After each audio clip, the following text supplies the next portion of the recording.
You fucking stupid bastard.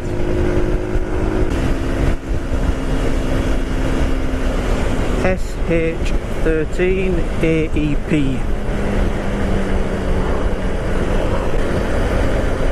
Funnily enough, they was having a discussion about this. No, he's gone up onto the 66, so I can't do much. I was having a discussion with someone about this in a bike shop the other day,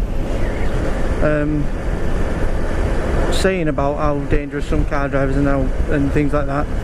And something I've actually noticed is I've almost been hit more times by inexperienced bikers or just bikers riding stupid, coming up behind me and almost hitting me from behind or nearly sideswiping me, than what I actually have car drivers.